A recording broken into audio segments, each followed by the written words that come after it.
Merci, Monsieur le Président, honorable assesseur. Monsieur le Président, à la date du 1er mars 2024, le ministère public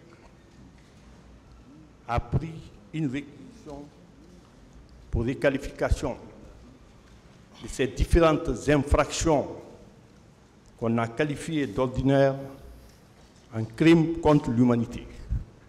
Monsieur le Président, le 4 mars 2024, les pièces ont été communiquées à toutes les parties.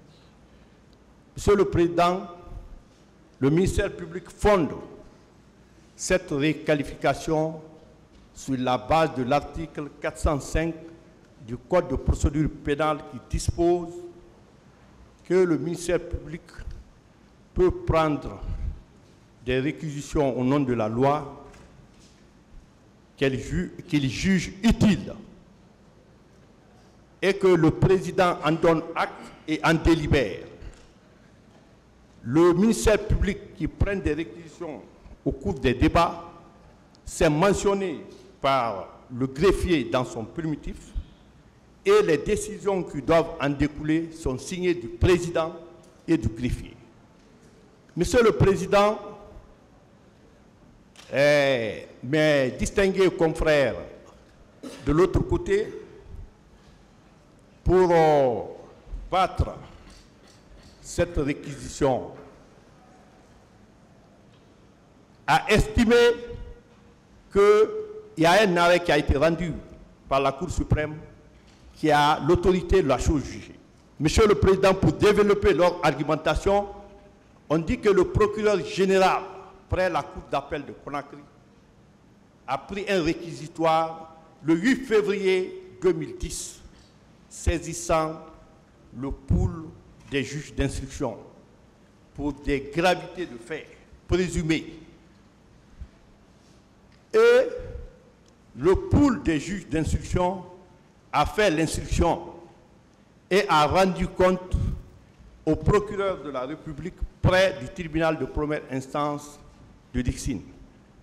Ce dernier a pris un réquisitoire supplétif sur la base des articles, en visant les articles 197, 198 pour crime contre l'humanité, la responsabilité du commandement du chef militaire. Et Monsieur le Président, après ce réquisitoire, ils ont rendu compte au procureur. Et contre ce réquisitoire, Monsieur le Président, contre cette réquisitoire d'inculpation, il y a eu appel et ils sont venus devant la chambre de contrôle, la deuxième chambre de contrôle de l'instruction de la Cour d'appel, qui a confirmé l'ordonnance, et ils se sont pourvus en cassation, et que l'arrêt numéro 06 du 25 juin 2019 a été rendu. Monsieur le Président, l'arrêt rendu par la Cour suprême, ce n'est pas cet arrêt qui tranche, ce n'est pas l'arrêt qui saisit votre auguste et respectable tribunal. C'est l'ordonnance de renvoi numéro 07 du 29 décembre 2017 qui a saisi votre tribunal en ces termes. Au vu des articles 283, 288 du Code de procédure pénale, ordonnons le renvoi de la procédure et un état des pièces à conviction devant le tribunal criminel. Donc, Monsieur le Président, si on parle de l'autorité de la chose jugée, à ce stade de la procédure, on ne peut pas parler de l'autorité de la chose jugée parce que c'est l'instruction préparatoire que la Cour suprême s'est prononcée. Et vous, en tant que juridiction du jugement, l'instruction définitive, c'est ici à la barre, Monsieur le Président. Donc, cet argument ne saurait prospérer. Monsieur le Président, la défense a parlé de l'article 5. L'article 5 du Code pénal, selon lequel nul ne peut être puni d'un crime ou d'un délit dont les éléments ne sont pas contenus dans la loi. Et il n'y a pas de peine si ce n'est pas prévu par la loi. C'est un principe sacro-saint. Mais, Monsieur le Président, selon le principe de l'égalité des délits et des peines, ils ont fait état du Code pénal, du 31 décembre 1998, conformément à la loi L036-37 qui avait institué ce code, et que l'actuel code en application de 2019, la loi L059, concernant le code en utilisation, en application, en date du 26 octobre 2019, que ce code-là est appliqué pour l'avenir, Monsieur le Président, et que pour le moment, les incriminations faites, les crimes commis en 2009, eh bien, le code qui est en vigueur ne peut pas connaître, ne peut pas qualifier ces faits, Monsieur le Président. Ils vont jusqu'à parler de la non-rétroactivité de la loi. Monsieur le Président, comme vous le savez, notre pays, la Guinée, a ratifié le statut de Rome. Le statut de Rome du 19 juillet 1998, à la date du 20 décembre 2002, et publié au journal officiel le 14 juillet 2003.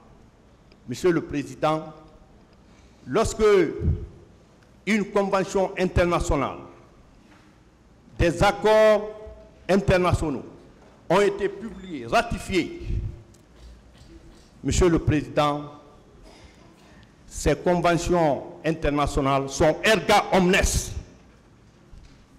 Ces conventions sont opposables à tous les États qui ont ratifié la convention et l'a publiée.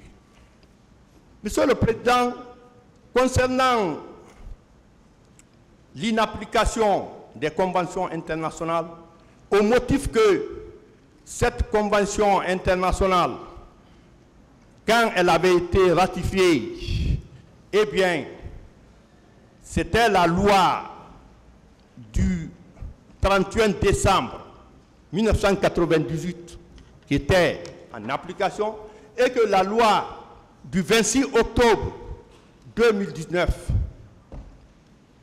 qui est en vigueur, eh bien, ne peut pas connaître ces infractions. Monsieur le Président, comme nous le savons, les lois les plus douces rétroagissent. Et il n'y a pas de raison, une fois que la Convention est ratifiée, qu'elle ne s'applique pas. Monsieur le Président, nous le savons, les différentes constitutions, la Constitution du 23 décembre 1990, à son article 79, stipule que les conventions et les traités ratifiés, publiés, sont supérieurs aux lois internes, sous réserve de réciprocité. Et la Constitution du 20 mars 2020, la Constitution du 7 mars 2010 et actuellement la Charte de la transition du 27 septembre 2021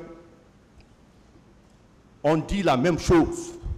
Et dans la transition actuelle, parce que nous sommes dans une situation transitoire, les articles 73, 74 ont stipulé comme suit pour dire que les conventions internationales ratifiées, publiées et bien rentrées en vigueur sont applicables surtout dans tous les États qui les ont ratifiées. Monsieur le Président, j'ai l'impression qu'on a tendance à négliger ce qui s'est passé concernant le 28 septembre 2009, Monsieur le Président. Ce jour-là, la gravité des faits a fait réagir la communauté internationale. Monsieur le Président, toute la planète entière a découvert l'envers du décor, le chapelet d'horreur dans la Guinée contemporaine. Monsieur le Président, aujourd'hui, si on sollicite la requalification de ces différentes infractions, à savoir l'assassinat, coups et blessures volontaires, vol à main armée, torture, enlèvement, séquestration, non-assistance en personne danger, outrage à l'agent public, détention illégale d'armes de guerre de première catégorie, violence sexuelle, Monsieur le Président, détention arbitraire, incendie volontaire et complicité, Monsieur le Président, ces différentes infractions sont valablement qualifiées de crimes contre l'humanité. Parce que, Monsieur le Président, la commission d'enquête internationale a été mise sur pied. Cette commission, c'est à la demande de Ban Ki-moon, secrétaire général des Nations Unies, que cette commission a été mise en place, due à l'ampleur des dégâts. Et, Monsieur le Président, j'attire votre attention que le 14 octobre 2009, un bureau a été mis sur place au niveau du procureur de la CPI pour la situation concernant la Guinée. Monsieur le Président, nous estimons que ces infractions commises doivent être qualifiées de crimes contre l'humanité, dans la mesure où c'était la première fois en Guinée qu'il y ait un tel carnage. C'est pour cela. Monsieur le Président, comme l'a dit le parquet, sur le fondement de l'article 405, pour terminer, qui dispose que le ministère public prend des réquisitions au nom de la loi qui juge utile et le président en donne acte et en délibère. Les réquisitions prises par le ministère au cours des débats sont mentionnées par le greffier dans son primitif. Et le président signe et le greffier signe pour les décisions qui en découlent. Monsieur le Président, c'est à bon droit que le parquet a requis la requalification de ces différentes infractions ordinaires en crimes contre l'humanité. Donc, qu'il vous plaise très respectueusement, que ça preuve ou ça neige, de requalifier sur le fondement, sur la base des déclarations des parties civiles, de la déclaration des accusés, de la déclaration des témoins, des pièces de dossier et des rapports de la commission d'enquête internationale. En le faisant, vous aurez rendu une bonne et saine justice. Je vous remercie.